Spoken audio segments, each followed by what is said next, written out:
we know that the mainstream media, including the likes of Jake Tapper, who is one of the subjects of today's video, were saying for a very long time that there's nothing wrong with Joe Biden's cognitive decline at all. We can't see that he is deteriorating right before our very eyes. He's actually in strong, great health. CNN was terrific at covering Joe Biden's cognitive decline by not really reporting on it and saying, you know what, I'm going to gaslight the living hell out of each and every one of you Americans and really the world and say that there's nothing wrong with Joe Biden at all. And until Joe Biden loses, until Kamala Harris loses, and then the narrative shifts. And now they are making money off of the very thing that they were, in fact, part of covering up.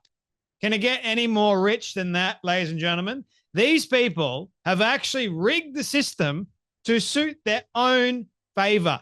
They've actually used the lies that they were saying for such a long time, for almost 4 years. They've used those very same lies, and now they've gone, there was indeed a cover-up. I wasn't a part of the cover-up, though. I wish I had done more during that time. I wish I had have actually told a bit more of the truth. But, you know, I'm only human at the end of the day. And, well, we now know the truth. So I'm telling the truth now because now it's profitable for me to do so. I don't think you would be telling Joe Biden's cognitive decline if he had have won or Kamala Harris had a won. I don't think this book, Original Sin, from Jake Tapper, would have come out if Joe Biden had a won. I think they are just trying to make $1 on Joe Biden's actual cognitive decline and then also being diagnosed with prostate cancer, I should say. Prostate cancer, well, could we say a number of years ago? Because prostate cancer just doesn't just happen like that. And if you've got the best medical doctors around, you would have been able to find it pretty quickly, I might add, especially if you've got symptoms of it. And blind Freddie could have seen that Joe Biden was not well.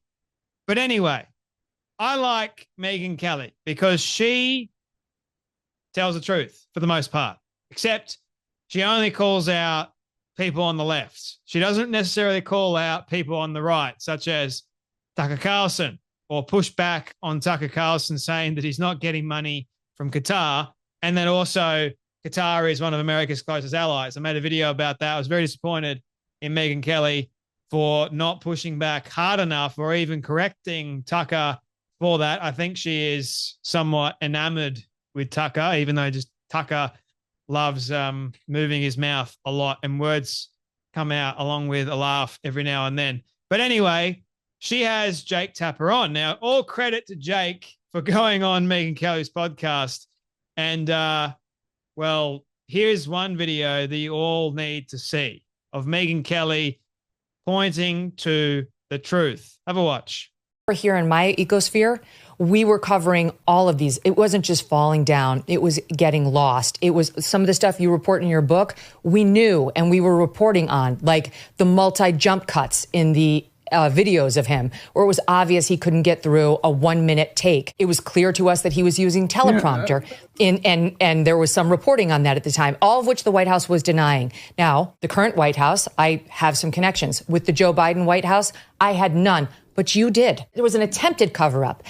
It could only ever work if you allowed it, if the press allowed it. Some of us tried not to, and some of us were complicit. The Biden White House did not like me. Okay, I do not have great connections with the Biden White House. Well, clearly you have a lot of sources. You say you talked to over 200 sources for this book. This so you have some election. You could have called and worked. No, that's the point, is that they were not being honest. That's how the did point. the Wall Street Journal get it in June of 2024? And Jake Tapper and CNN couldn't find sources for this story then before he dropped out? Annie Linsky and Siobhan Hughes did an amazing job in their reporting. And they should be heralded, and I heralded them. I had them on my show right after the debate to talk about their great reporting. But Annie Linsky, the debate, but you did not put them on when they published that story, which was before the debate. Correct. I don't know what the booking situation was, but it wasn't because I didn't want them. I'm sure I said that day, let's book. I'm sure I said that day, let's book that. Did they? Yeah, you put on a Democrat, and you allowed the Democrat to rip on the report as a Rupert Murdoch sponsored hit piece. No. It's just Megyn. Well, that's Megyn, what happened. If we're going to do this, let's just stick to the facts here, okay?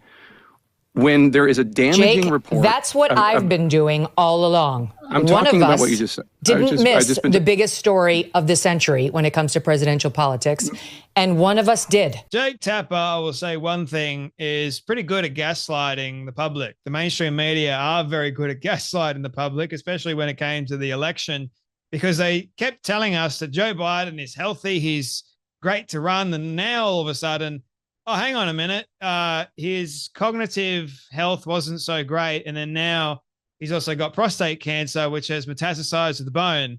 So, oh dear, should we feel an immense amount of pity and sorry for Joe Biden? Well, we already knew that there was something wrong with him a while ago, but the White House denied it, because we can't have a sick president, ladies and gentlemen. God forbid that we have sick Joe Biden.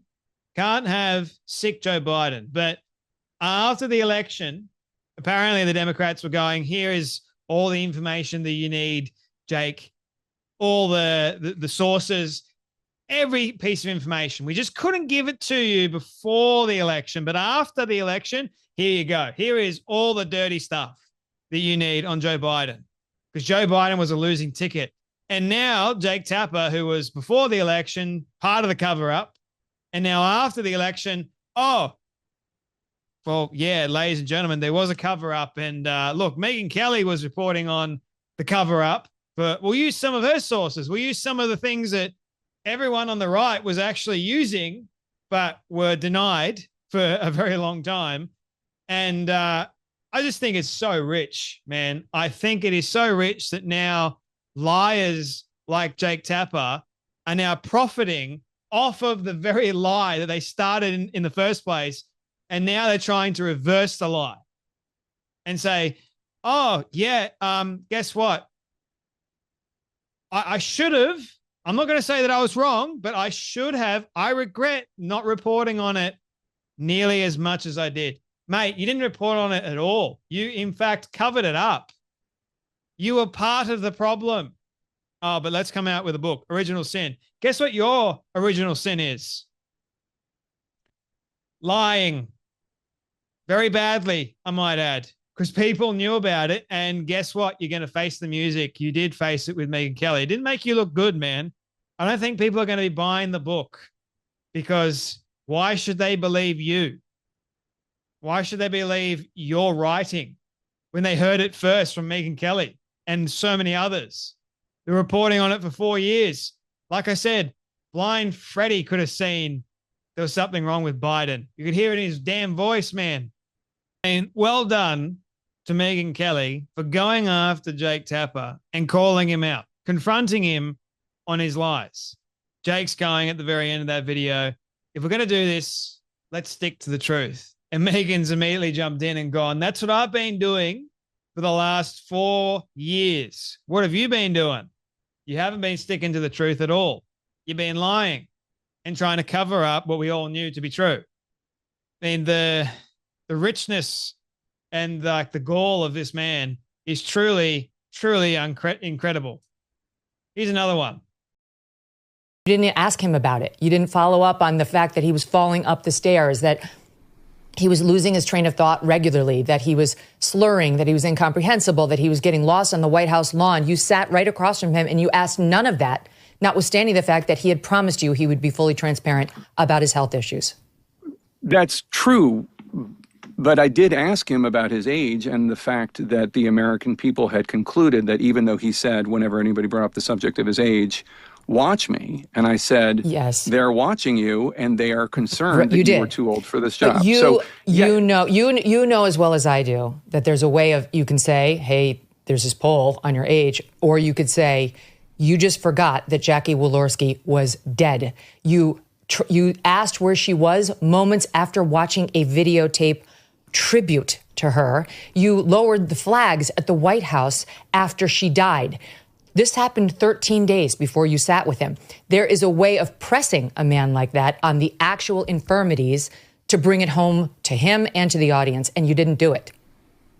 That's correct. I didn't. And like I said, I feel humility about my coverage. I mean, it's not like I was asking him his favorite movie or his favorite color. We were talking about Putin. We were talking about other issues of national importance. But yeah, I mean, of course, I've said I look back at my coverage with humility, and I wish I did cover the issues of age and acuity, but I wish I had covered them much more. And I wish, I mean, of course, it's May 2025. Do I wish that in that 10, 15-minute interview I had with Biden in October 2022, that this had been the only subject? Because I had then well, it wasn't what I know just that, now. though, Jake. It wasn't just that. I mean, you sat with him a couple of times in the course of his presidency, and these issues were not pressed. Well, there was at least that time, and then there was the time at the beginning. And but separate and apart from that, you covered the Biden's presidency. No. Let me just finish my point. You covered the Biden presidency with him during his. I had one interview with him and it was during 13 days after the Jackie Walorski thing. But you covered the Biden presidency aggressively throughout the 4 years, and you didn't cover mental acuity hardly at all. You know, when they say hindsight is 2020, and then you go, well, I could have done the right thing, but I chose not to do the right thing during that period of time because, well, the right thing was, for me at least, too scary to do because I had the Democrats on my backside. And, well, I didn't see a lucrative opportunity in that particular moment to actually do the right thing. So, therefore, I just did the wrong thing because the wrong thing was actually easy to do, aside from the right thing. And now you're realizing, oh, maybe I should have done the right thing because the right thing is the best thing to do, always, no matter what. And it's easy for me to say now that I've got a little bit of humility about my actions back then. I probably should have done this a little bit better. No, mate, you can't just go on Megyn Kelly's show. She grills you, and then you go, "Oh, yeah, I had an opportunity, like many, many times. It wasn't like you had one opportunity. You had so many times. Every single night you went on CNN to make stories about Joe Biden and his health. You chose to do the wrong thing every single time, and now you're going." I've got a little bit of humility about it. No, that's not going to fly, mate. It doesn't work like that. You should not be right now having a platform to go back on and look back on what you did for 4 years. And then you even had an interview with Biden. You had an opportunity, but you chose not to ask him. And now you make a book about Joe Biden's supposed mental acuity cover-up, and now you're profiting off of it. And then now you go, oh, I got some humility. No, you know what humility is? You actually coming on Megyn Kelly's show and saying, I messed up. I should have done this, and not earning goodness knows how much with you having a book. Because I guarantee you, if you didn't decide, oh, this is going to be a lucrative opportunity, he wouldn't have apologized.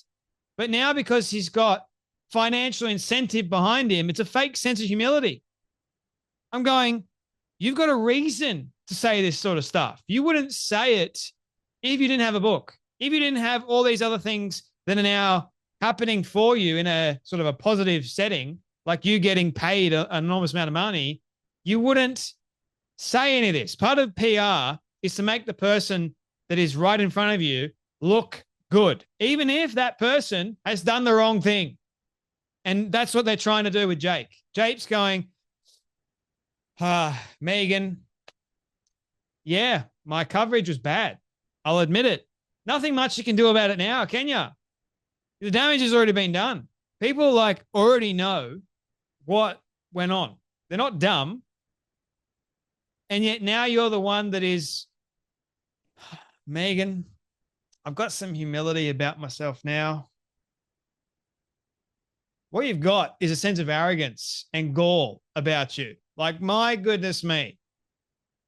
The stones on this man. Seriously. The stones to do what he did. And now walking away with a lot of money. It's honestly incredible. But again, I will say it because I said it at the very beginning. All credit to you, Jake, for going on Megyn Kelly's show. All credit to you. Because now more people know that you're a flying, utter, despicable dingbat. Anyway, that's enough from me. You guys take care. Be blessed. And I'll see you all in the next video.